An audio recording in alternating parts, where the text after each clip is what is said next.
I grew up back here in the Sandia Mountains. My family came out here in '93 from back east. There's a lot of people in this area who have been living out here longer than we have. The movie that you're about to see takes place in the corner down there between these two hills, a little place called San Antonio de Padua, and it was settled by the Spanish in 1819. People have been coming to a small stream in the area for not just hundreds but thousands of years. In New Mexico's high desert environment, water is a blessing. The spring at San Antonio is an oasis. Aleluya, aleluya, aleluya, cantamos al Señor. Aleluya, aleluya, aleluya, cantamos al Señor. Proclama mi alma la grandeza del Señor, se alegra mi espíritu en Dios mi Salvador. Aleluya, aleluya, aleluya, cantamos al Señor. Aleluya, aleluya, aleluya, cantamos al Señor.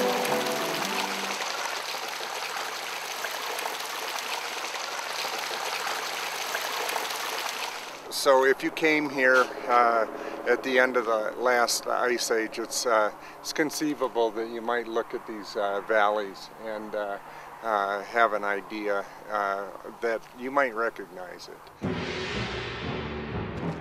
I think there's a tendency, probably because of Hollywood and just a common misperception, that these first people to enter New Mexico were dull or dull-witted or filthy cavemen, that kind of stuff. The opposite couldn't be more true. I think that by 20,000 years ago, humans were at the apex of their ability to live off the land, to take down big game of any size at their will, and to live the way they chose to. Those people were able to live off the land, could move quickly, didn't take up residences in specific places, but they might stay for a few days or weeks and then move on. And so because of that lifestyle, they were able to move quickly to all points of North and South America. They certainly visited the Ojito, because the archaeology shows Paleo-Indians in the area. The first guys to come into the Ojito here probably would have looked at the geology in a way that it's pretty much is today. Those cliffs would be there, the valley would be here, probably the water would be running here. One of the most famous Paleo-Indian occupations in the United States, of course, is 5 miles from here in Sandia Man Cave. And so since there's only really a half a dozen riparian habitats in the Sandias, you can bet that this was a favorite place to visit and hunt. An interesting thing happened at the end of the Ice Age. We went, our climate changed from one of the wettest to one of the driest in an extremely short amount of time. By 8000 BC, the Southwest was gripped in a drought, probably at least as bad as we are today.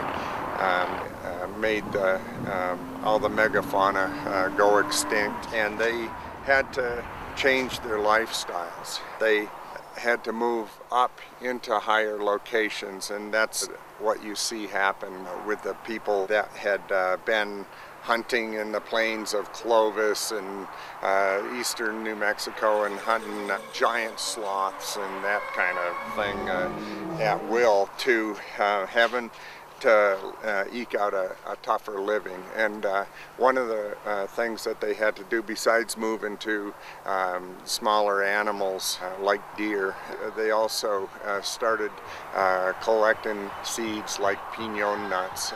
Pinon nuts being a pretty important part of a diet in a drought, rather than being a loose family unit that could travel at will and never spend the same year in the same place. It caused them to aggregate as a society. They had to start working with bigger groups, other family groups. This is the beginning of the beginnings of agriculture by a couple thousand years ago. Populations grew, tasks became stratified, societies became more complex. What that ended up doing for places like this valley here is they moved to more a sedentary lifestyle, and the ability to not have to depend on game, which depended so much on the weather, and were able to start small-scale irrigation and have crops at the end of the season which they could store and be able to stay in the same place and spend the winter here. By 900 AD, the Pueblo phenomenon of the East Mountain area was starting, and the adjacent pueblos within just 5 miles of here, Tejeras Pueblo, Paco Pueblo, Tonque Pueblo, and then the Galisteo Pueblos out to the east flourished. It looks like they were within the sphere of influence of the Chaco trading phenomenon because of our capricious weather patterns in New Mexico. If you had a year when your crop failed, you could still get fed, and your kids wouldn't go hungry, and food would come from another area of the state, and there was some kind of a system in place where you made up for that. Of course, that fell apart in the droughts of the 11th century, and kind of went into one of the worst times for the people of New Mexico. They didn't want to live with that kind of a giant system of elites and dependence on trading and taxation, basically, and it led to a new kind of Pueblo society, and that was independent, self-sustaining individual pueblos that had land from, say, the top of the Sandias and a strip all the way down to the lower areas, so that they were able to sustain their own wood, foraging, deer populations, agriculture, and wintering areas. There were hundreds of pueblos in the areas between here and Santa Fe, over to the Galisteo Basin and down into the Rio Grande Valley when the Spanish arrived. LA 24, it's a several hundred room pueblo just over on this little bench over here outside of where this water runs down through here. Use the water here for irrigating fields, but it's remarkable to look at a pueblo that's living simultaneously beside a place so close as Tejeras, and to have them have completely different pottery styles. They were independent. They were living very differently in a lot of places. They didn't even speak the same languages, and they could be living side by side. In fact, right here in this valley here, these pueblos to the north were speaking a different language than these pueblos right here. So very interesting time. The Spanish saw the surpluses that the pueblos were able to carry, some places a 3-year supply of food stored, and assumed that they were able to continue to support this. And so the taxation in the 17th century, along with a lot of other things like European diseases, led to the end of those surpluses and really led to the Pueblo Revolt. As the Spanish Empire failed over the course of the next 100 years, New Mexico became more and more isolated from where the crown really still held its power, which was down in Mexico City. Tejeres Canyon has always been a major artery that connects the Great Plains to the Rio Grande.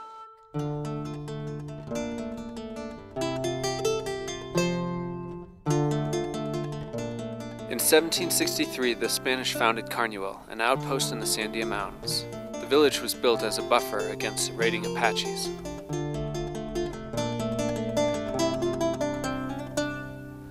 The settlement failed, but they managed to resettle further east in 1819. The Spanish called their new village San Antonio de Padua. That led to more interdependence between the Spanish lifestyle and the Indian lifestyle, and then the Spanish came to understand that the way to survive in such a harsh environment was to adopt the agriculture and lifestyles in a lot of ways of the Pueblos. So what we're really seeing today in New Mexico is what happened after 400 years of these two very different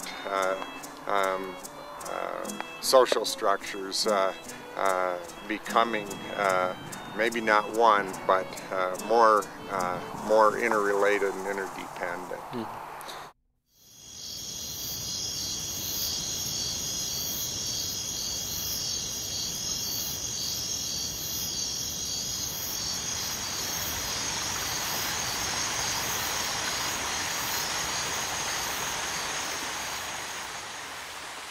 There's such a vast amount of history here due to the waters. We've had Indians that have lived here at the time of around 1200. I imagine it was to the surprise of the Spaniards when they came through here, and the Spaniards thinking that they would teach people here about their systems that they learned from the Moors. To their surprise, they were pretty much already established by the Indians here. Just knowing how to use gravity, there was channeling of water that was already done here. San Antonio's aqueduct system is prehistoric. The Pueblo Indians of LA 24 used it for irrigation prior to 1763.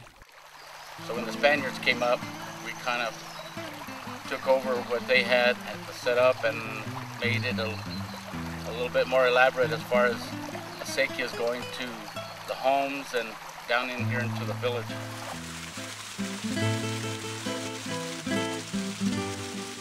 Right now, we still use the water. The water is being used for drinking, it's being used for agriculture, pretty much a lot of things that were being used even back in the 1700s. My family came in 1780, the Hinzo family, as so is some of the other families that live here in the San Antonio area. We've got also the Sanchez family that were here back in the 1700s. It was always a good life here. Every year in June, we have our acequias blessed by a priest, and this has been tradition for many years. It helps us also stay as a good community to stay with the old traditions of blessing the water and making sure that these traditions stay alive.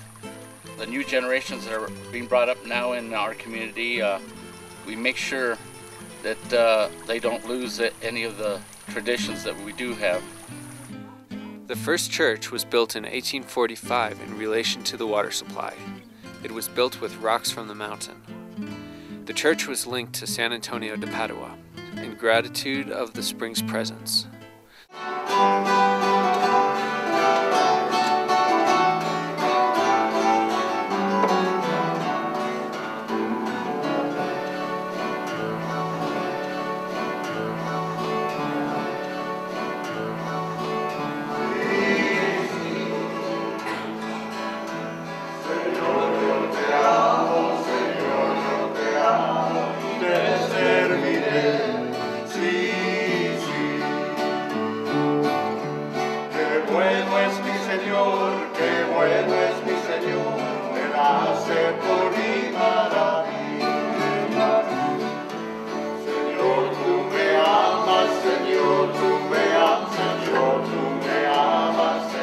From the mid-1830s until 1880, the only church serving the Cañón de Coru area was at San Antonio de Padua. It was built over the ruins of an Indian pueblo. In 1833, the village had a chapel, but the priest only came once a year. From 1880 to 1940, the area was home to penitentes who took care of the church. In the 1950s, the church burned down. A larger church was built over the original site.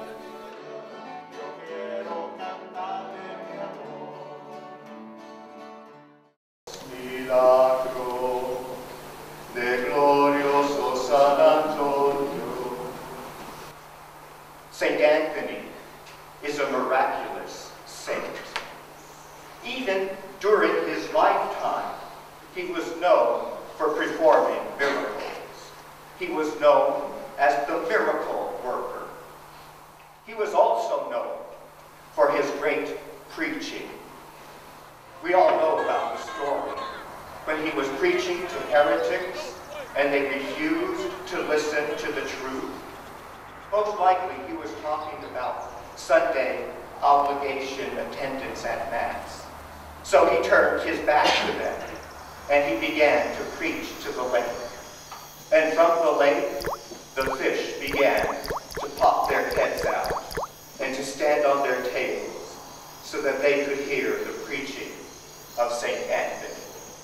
I told you about the Eucharistic miracles of St. Anthony, about the miracle with the donkey and the Blessed Sacrament, about St. Anthony holding the baby child Jesus in his arms and whispering sweet nothings, prayers that people have asked him to pray to Jesus. They need a job. They need to be cured.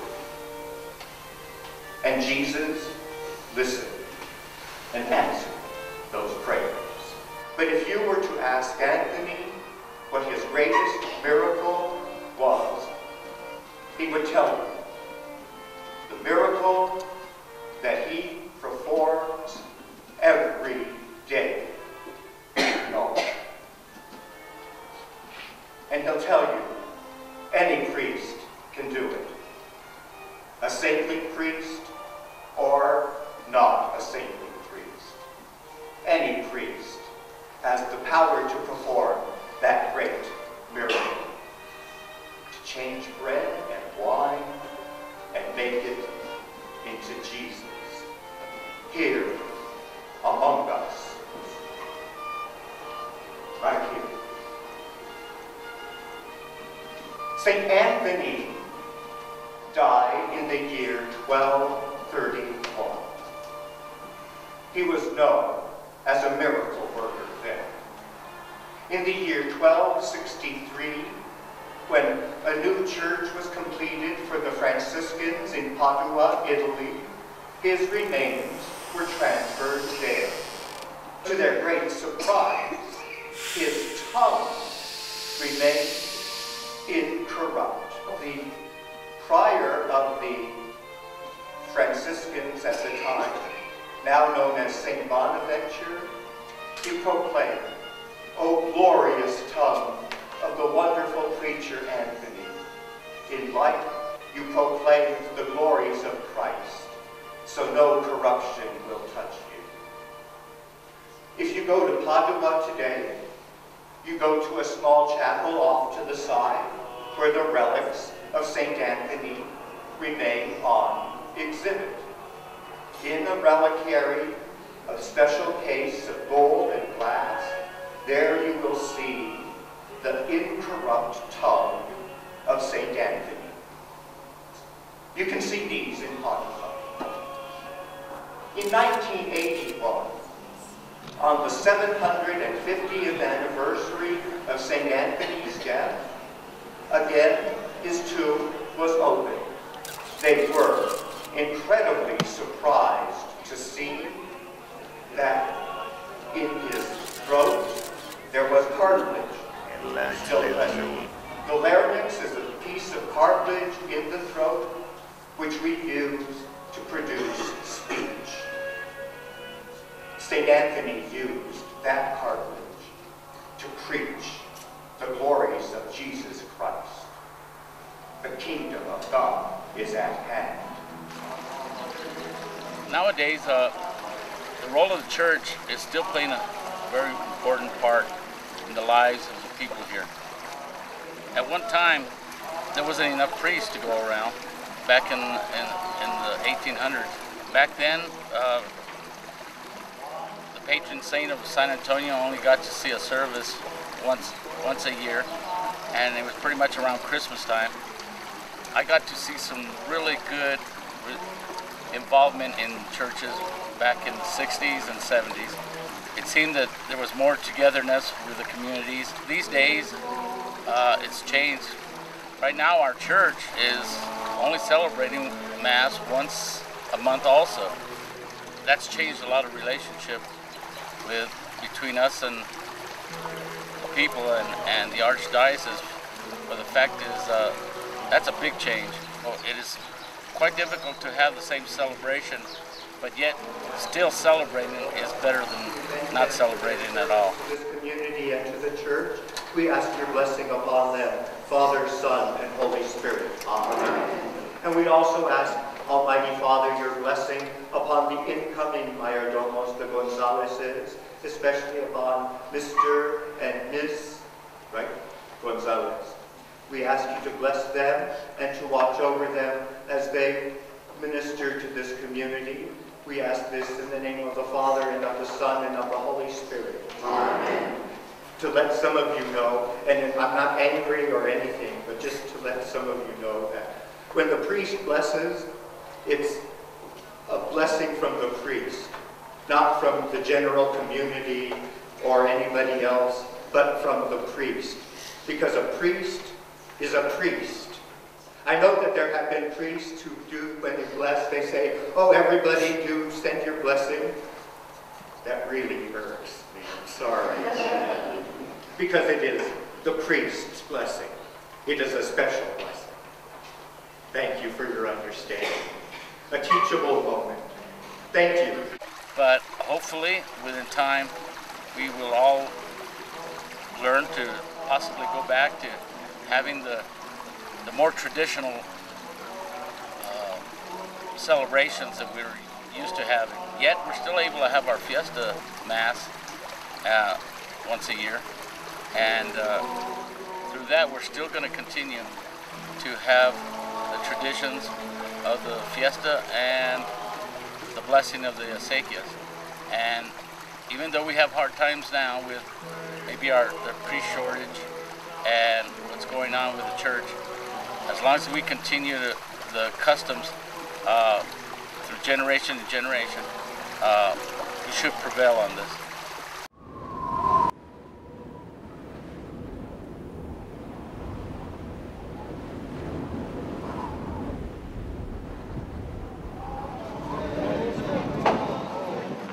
Today we dance the Matachina dance in honor of St. Anthony.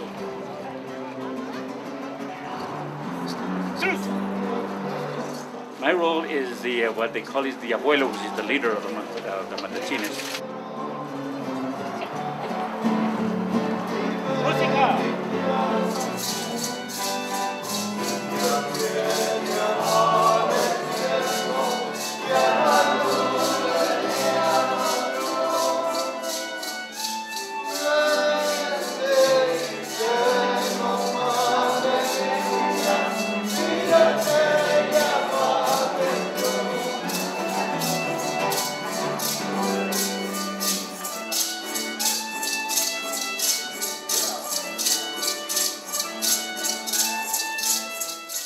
particular dance came in from Spain. Los Matachines' origins can be traced to the time when the Moors were expelled from Spain. The struggle against the Moors started in 711 AD and continued for 780 years.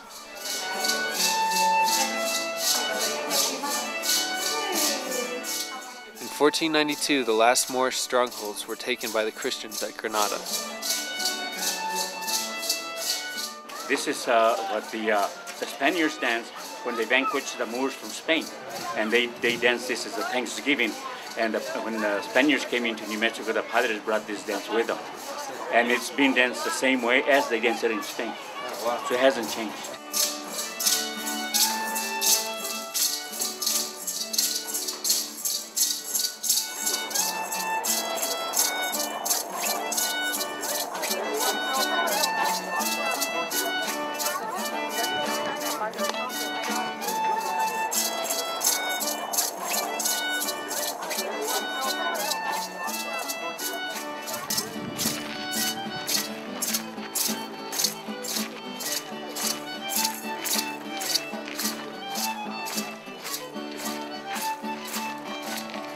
But then it goes even back further. It goes back to where the Aztecs had several dances similar to what we have.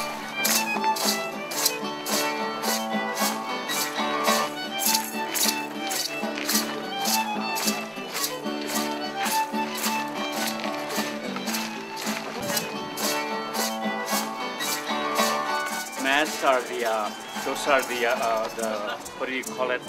The soldiers' helmets that when the soldiers went to war, the helmets as a Spanish dance, they were doing it. And the color that they used, the ribbons. If you remember in school, let's say they said that when the soldiers went to war, they wore a colored ribbon to remind them of their loved ones at home. See, the picture of Our Lady of Guadalupe that we wear on our backs is the same emblem like they would say that the Spaniards too, we've adopted Our Lady of Guadalupe as our emblems. You guys are too low in the front. Keep our eye on this level. High in the back. No, we've been lowering it, but he was leaning forward. Yeah, we do. You guys, let us catch up, please. Amelia, drink more water? I gave it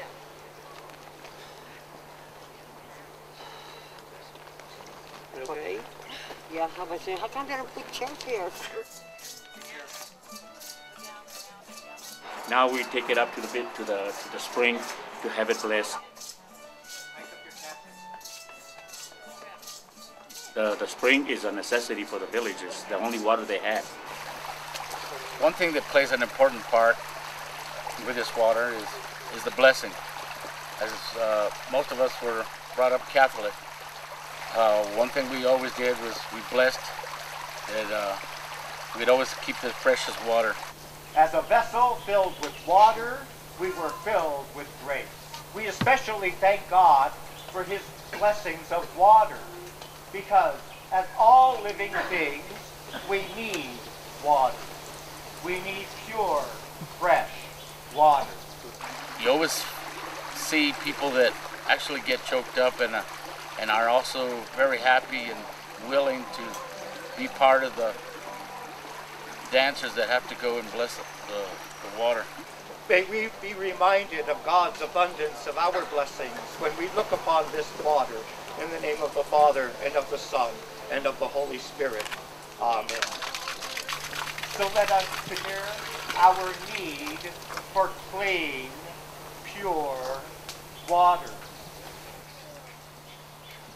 Once the stream dried up, the villagers prayed to St. Anthony. Just as they were packing up to head to Albuquerque,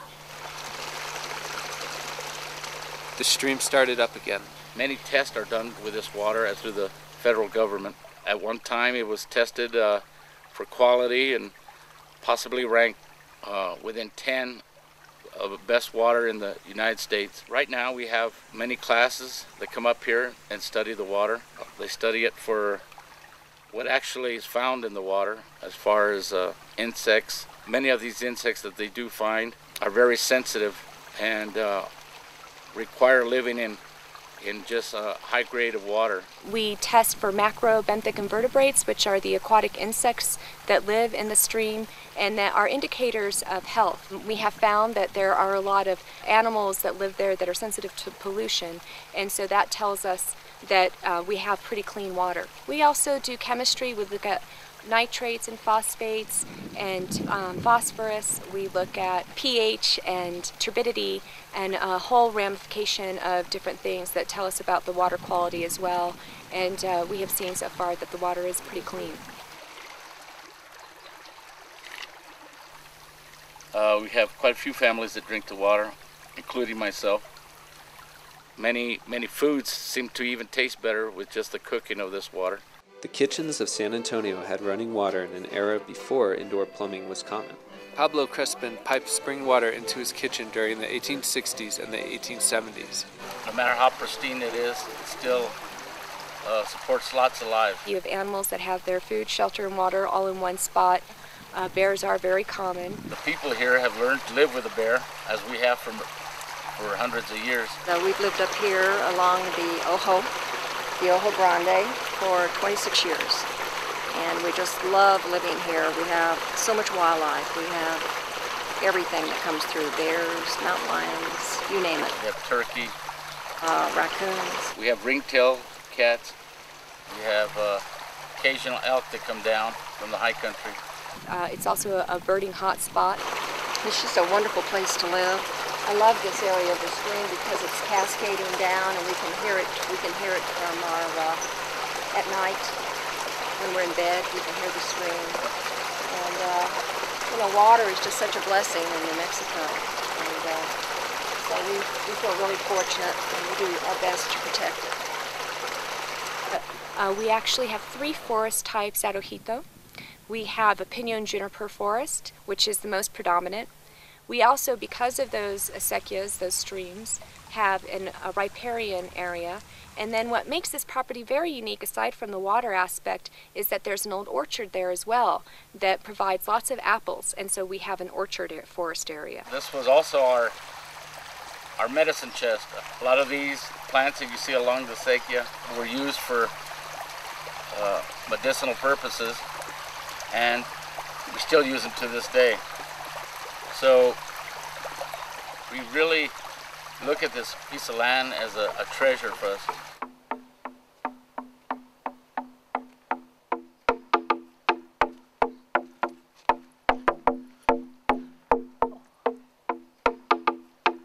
See, that's our west.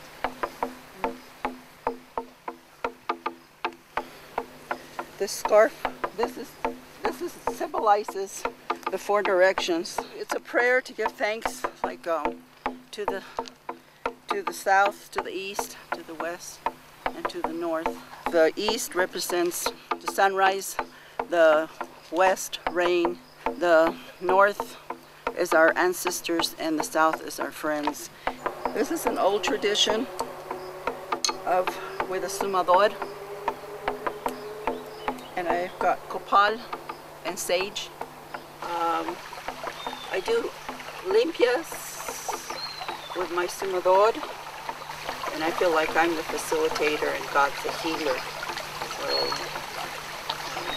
I've been doing it for about 20 years, and I work with some herbs also in the healing part. For the massage, I use arnica, which is good for muscle pain. If somebody has a cough or a cold, I use osha, and I make a cough syrup and a tincture out of it. I use more of the herbs in ceremony. Like I use sweetgrass, I use sage, I use copal.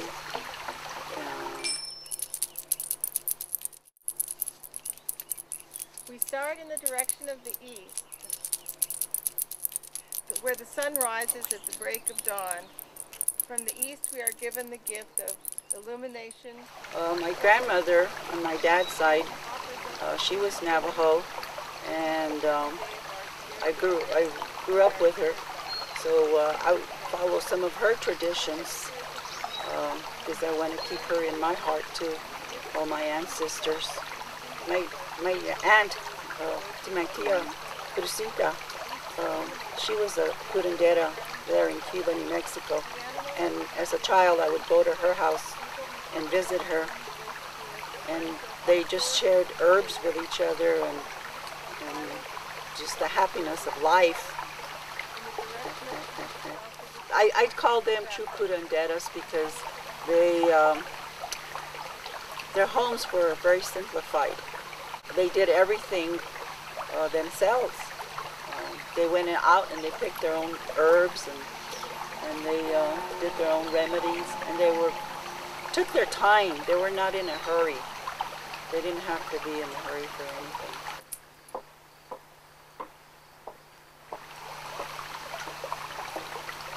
Usually the history of a curandera is people came to their house and get a remedy or a healing done, and the curandera would get paid either with chicken or beans or something like that.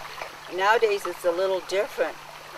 I'm like the traveling curandera sometimes because I go from place to place, or I do have a place up here in the mountains where I live on La Madera, that people come up there, and then I have another place in Albuquerque that I do my work, but it's not as simple as the old-fashioned curandera.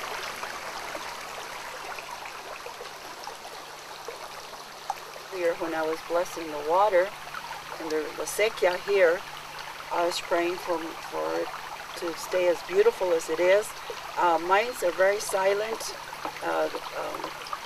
Words are sometimes not even coming out of my mouth, but they're in my spirit. It's mostly my spirit that's in the meditation of what I'm doing.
Bella what?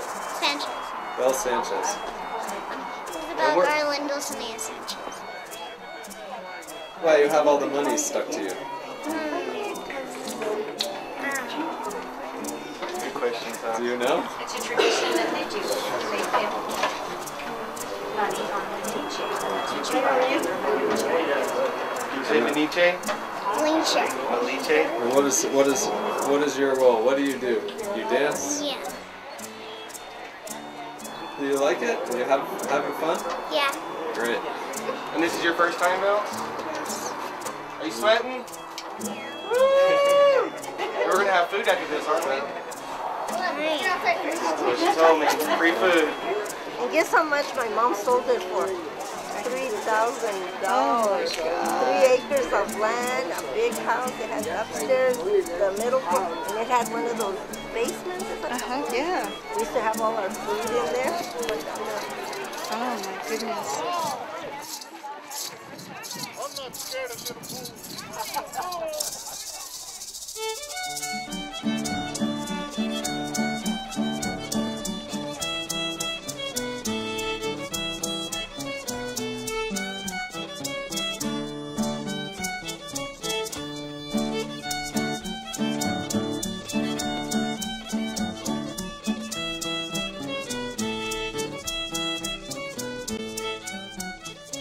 I've been coming to this place about 30 years. I've been dancing almost every part of it. I've been dancing as abuelo for about 30. Now, but before that, I used to dance the part of the girl. I danced that for 7 years or so. Yeah. That's funny. And stay away. Stay away.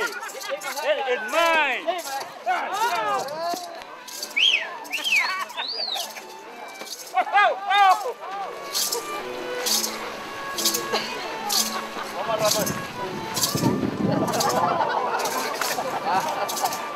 Hey, don't hit him! Come there!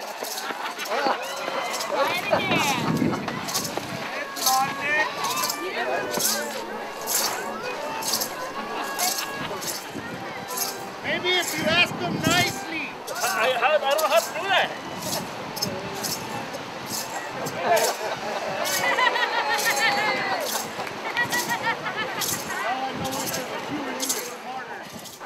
Nothing has changed. The Matachinas is a good symbol of bringing the community together. There's families here that have danced through generation after generation. It was always, well, that the great-grandfathers danced, and then the grandfathers and the fathers and so on.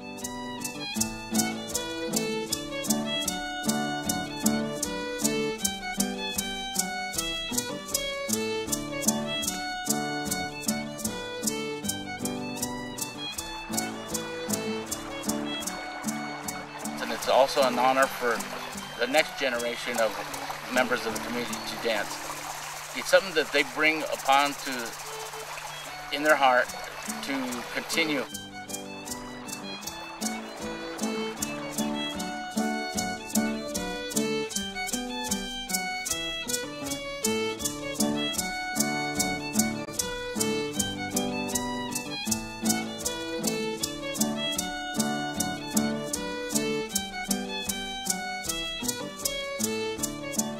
And we're trying to get the kids involved so that the custom won't die, because as you know, the less people that come, things will vanish, you know, and we'll lose our custom.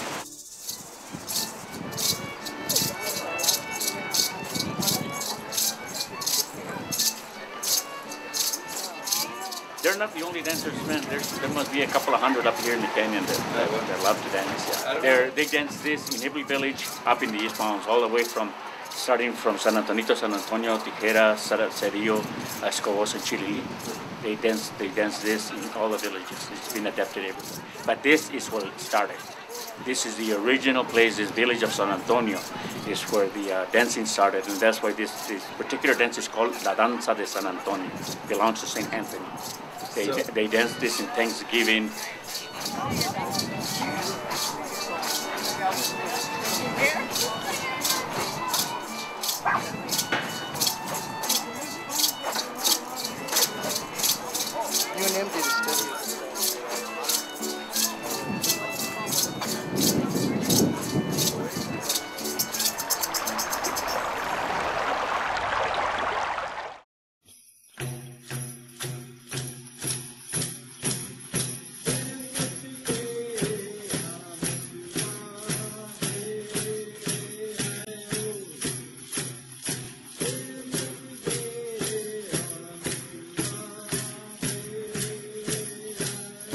One thing that I think might be misunderstanding is you kind of end up with the perception that when the Pueblos happened, all this other stuff stopped, that people stopped living as in a hunter-gatherer lifestyle, and everybody just became a Pueblo dweller. Well, it looks as if probably that's not true. As many as half of the total populations of these areas at height of the Pueblos were still living as hunter-gatherers, and were living outside the sphere of the Pueblos.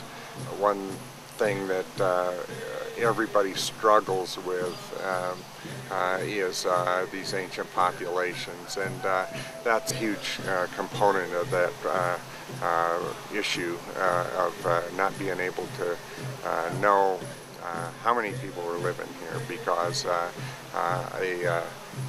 hunter-gatherer that's living on transitory lifestyle doesn't leave a whole lot of archaeology behind them. They've always been maybe discounted during the Pueblo period. East of here, and there was a pre-Athabascan culture living out on the plains of eastern New Mexico and West Texas prior to the arrival of the Athabascans, who are the Apaches, Comanches, and the Indians from the north. There was a definite trading network in place between what we call the Plains Indians, which is like everybody east of here, and the Pueblos. That probably fell apart when the Spanish arrived and they couldn't support them anymore. San Antonio was a buffer community. 18th century Plains Indians raided Tijeras. They claim many years ago, when we first started, Indians were raiding the village, and they said that St. Anthony helped them, to defeat the Indians. Apaches would raid the village and steal sopapillas with their spears. To fight this, town grants were issued to Hispanics and detribalized Indians. Men would leave the village for periods of time to mine or hunt buffalo. Many a time the women would have to stay here and take care of the family. So many of these women were tough pioneer women who not only fought off Indians, took care of the family, did all the cooking and wood chopping and what have not, while the men were towards the east there hunting buffalo. So you had a good amount of very strong pioneer women that decided that this was their home.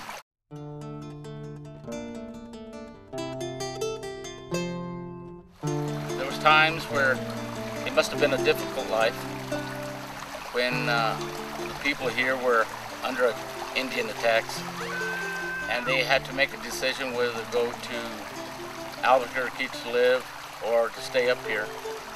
But a lot of people chose to stay up here and fight it out. Life got better as time went on. But then, of course, you had developers who wanted the land, which made it as even difficult times as back then. Just fighting a different cause with different people. Back then, there was grazing rights that we still had from up here from the Sandias, which was part of the Carnuel land grant. We never saw any kind of great development through here other than what we see now. Just having it to where it's the water feeding the people and the water feeding the animals. That's basically all we're all concerned about. Through time, we lost our grazing rights, and we had to settle with other things that we had to do. Bootlegging filled the void in 1924. It was corn whiskey made with spring water. No matter how hard the times were or what obstacle hit us at the time, we tend to have found a way to compensate for that. I grew up here in San Antonio. I saw a two-lane highway, very narrow two-lane highway. And as time went on and more developments happened, well, all the decisions were made now to enlarge the highway to a 4-lane highway. And at this time, it started becoming difficult as even crossing the road. For as more people came up here, it was hard for us to stay in the community and concentrate on the small area that we used to have before. But it has been a big change just in my lifetime, seeing the East Mountain progress as it has. And I kind of think that it will progress even more, but more should be set aside on taking care of what's already there and the resources that we have to protect first and then look for other solutions later. In 1994, there was a standoff between the Acequia Association and a developer on what to do with this property.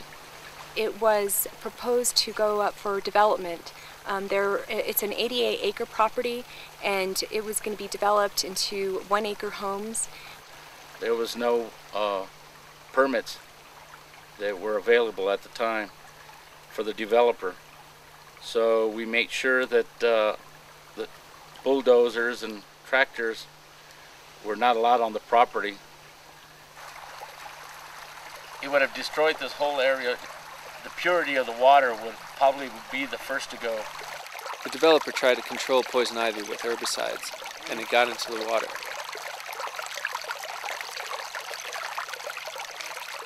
He proposed to build a sewage treatment plant that incorporated the Acequia. To have been used for a sewage wetlands, and the water going back into the stream and going down into the village. They didn't see that the pristine use of this water. The developer wanted to build housing on top of the church, but Reverend John Carney refused access. There's people that don't appreciate things like this. It's a dollar sign that actually encourages them to do what they do. The developer finally was met with a couple of people with shotguns, one being myself, the other being my brother, and we made sure that the development wasn't to go through. The Acequia Association, however, put a stop to that by saying that that was going to interfere with the water and them maintaining that water, which they have legal rights to do so. These acequias go under the ancient acequia law, and pretty much the law just states these acequias shall not be disturbed. And so when the developer was no longer able to access the water, it kind of thwarted his plans. We're not worried about developers anymore. And the community wanted to see it protected so that it would protect those cultural and natural resources and that living history that is still existing on the property today. We have a really unique but wonderful partnership with the Acequia Association there, who is the legal body that manages and maintains the Acequia, which provides water to nearby community, and have been doing so since, from my understanding, the 1700s. We purchased the property in 1998 through a mill levy, and now we maintain it, but always in cooperation and partnership with local citizens and groups. Because only together it will stay preserved. The land goes with the water goes with the land. We all have to work as stewards to take care of this water together. Not just one individual can take on the responsibility. It needs to be taken care of by all of us. So we all learn to enjoy our acequias and protect our acequias. It should last for several more generations to come. Well, open space in general is all about the protection of land from development, and one of our vision statements, or the properties that we look to protect, have some kind of historical, cultural, and environmental significance to them. And what makes San Antonio so special is that it has all three of those components. It's got the environmental component with especially the water, the history of the orchard, and the wildlife component.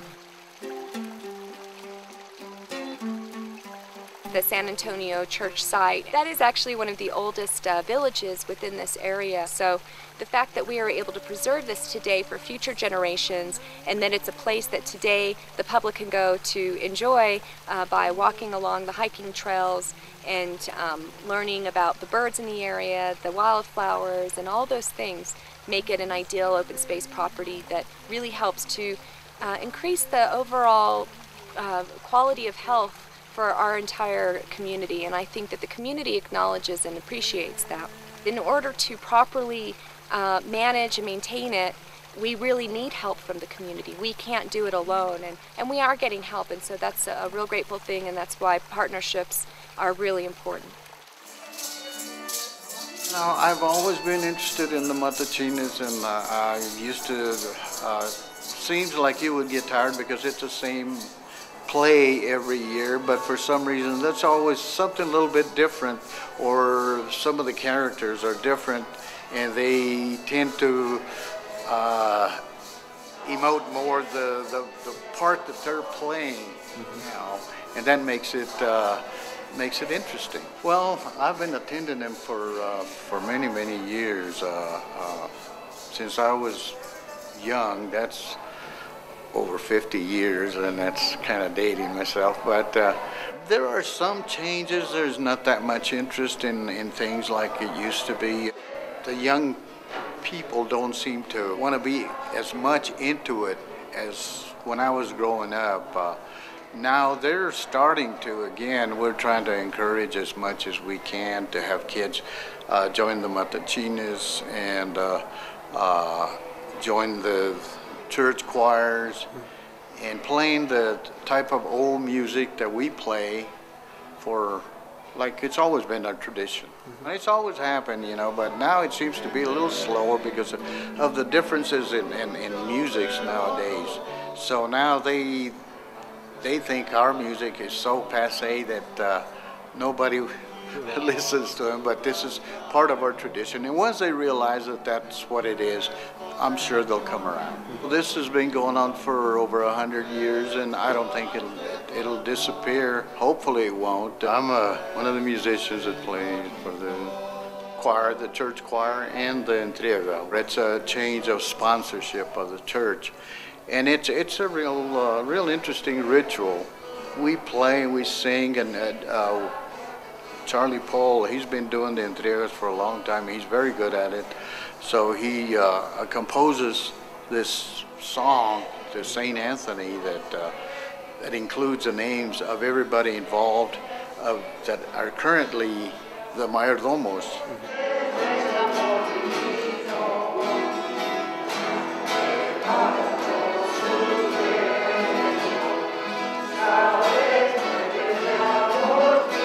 Mayordomos take care of the church, make sure the bulletins are out, the linens are changed. I was the mayordomo here for the last year. The church community up here is wonderful. Really take you in, and the traditions. I've never seen traditions like up here. Right now, I'm ironing the linen to change it because the color is going to change tomorrow for the new mayordomos. Today is our last day. I'm sure we're going to miss it. We're receiving the saint, and we're going to be taking over the church as mayordomos.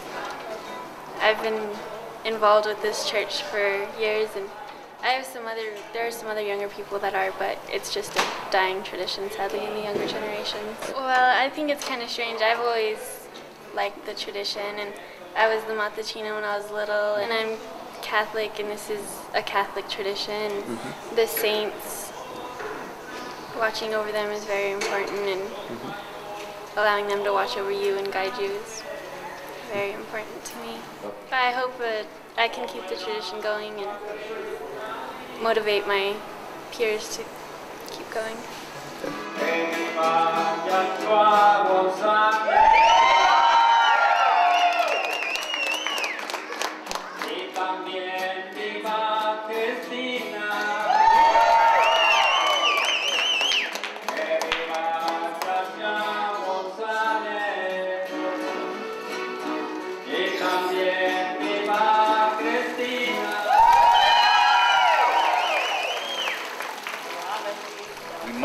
continue to do this in order to keep it alive.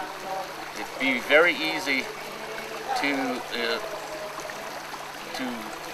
destroy this if several generations weren't allowed to perform the dances of the Matachina and also the tradition of blessing the water.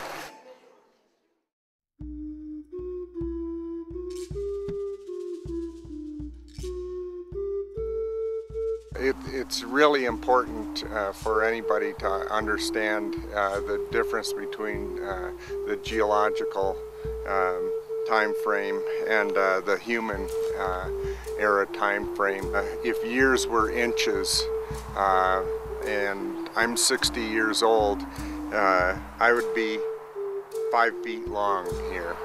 And if I take that out to the Entrada, when the Spanish arrived in New Mexico, that would be 69 feet.